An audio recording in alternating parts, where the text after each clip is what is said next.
Hello, welcome back to Steamboat Today. I'm here with Christina Haxton. Nice to have you on the show, Christina. So now you're the founder of Horse Sense, and I was really interested to find out that you're doing the Horse Sense for entrepreneurs. But what exactly is Horse Sense? Well, you know, you've probably heard of horse whisperers. Right. Uh-huh. Well, my horses are people whisperers. Okay. Now, I'm sure there's a lot of horse people out there going, oh my gosh. And actually, Jack, who's the star of the show, I had to leave him at home today. His lady in front did not want me bringing him in, so I had to bring in the standby, who leaves a little less of a mess. But, right. You know, I've always been, like a lot of people, been really fascinated with horses and didn't have them as a kid or anything like that. Actually, was definitely afraid of them. Wow. With you. And as I grew older and started to ride and show and train, I actually realized that I learned a lot more from my horses than I did from years of being therapist and all the staff training I'd ever been to, or all the, anything that I've ever done. Yeah. Because they're very dynamic and they're very honest. Horses don't lie. They can't.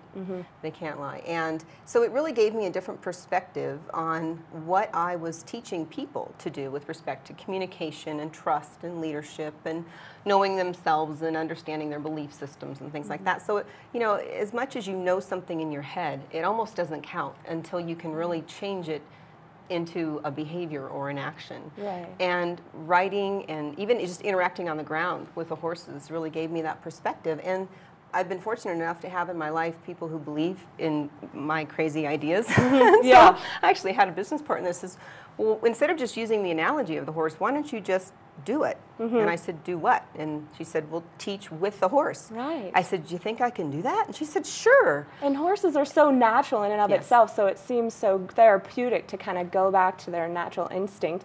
And I want to talk about how you use horses to teach people. You've talked about that, but how do you really do that? What I do is I'll take a group of people, and it can be a team, it can be a connected team, or it can be a group of entrepreneurs or unrelated people, and we establish goals. What do they want to do differently? Basically, have to start at the end, and they're accountable for their own learning and their own goals. And then I design on-the-ground activities, and so there's no writing involved. You don't have to know anything about horses. They learn what the horse needs you to know to be successful. And in these workshops, the horse represents their client, their customer, their challenge, whatever they want it to represent, quite frankly. And then in these on-the-ground activities, the horse responds to whatever it is they're trying to get the horse to do, whether it's to go over a jump without touching it, or is it to get from one end of the arena to the other end of the arena. And the more consistent and confident and focused, which are three things that are really important for entrepreneurs, right? The more you are that, the more the horse just naturally responds. If you're not those things, the horse picks up on it, because you've heard, horses can like smell fear. And things like, well, they really can. And so they pick up on your I don't know, your dynamics, if you will, and they give you that immediate feedback. And the beauty of that is you can change what you're doing right away, because you can judge the quality of your communication by the response you get, right? With people and with horses. I see.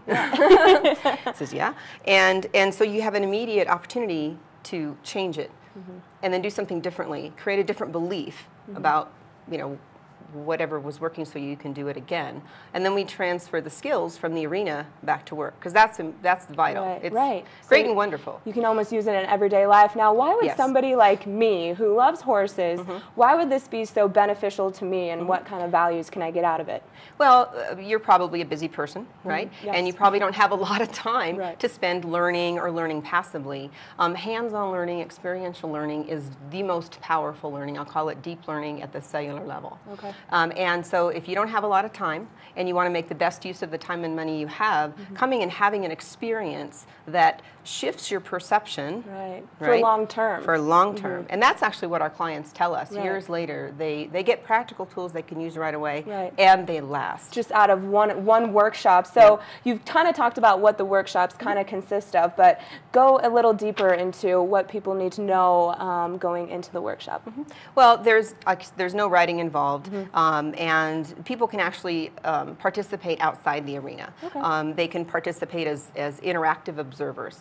Very valuable experience as well, just different. And so obviously they'd have to dress for being outdoors. There is some risk involved. Obviously horses do get moving around quite quickly, and sometimes we have to get out of their way quickly. So there are some there are some situations that, you know, if somebody is in a wheelchair, perhaps I don't want them inside the arena. Right, but if they're outside the arena, right. that is certainly fine. So it's very safe. Okay. I co-facilitate the workshops with a horse professional. Great.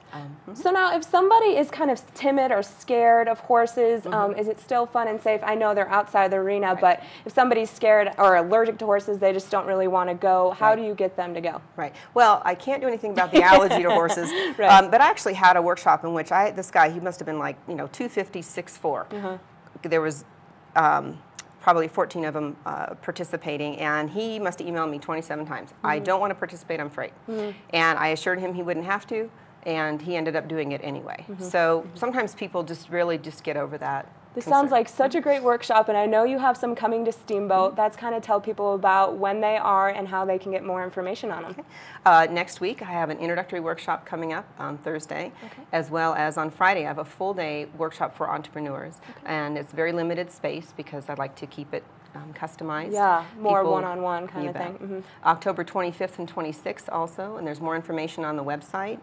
And that's www.horsesenseteambuilding.com. Great. All right, Christina. Well, thank you so much. Is there anything else that you'd like to say? Welcome to give me a call as well, 720-936-2725. All right, Christina, it's been a pleasure talking with you. And go check out this great workshop next week. We'll be right back here on Steamboat Today. Don't go away.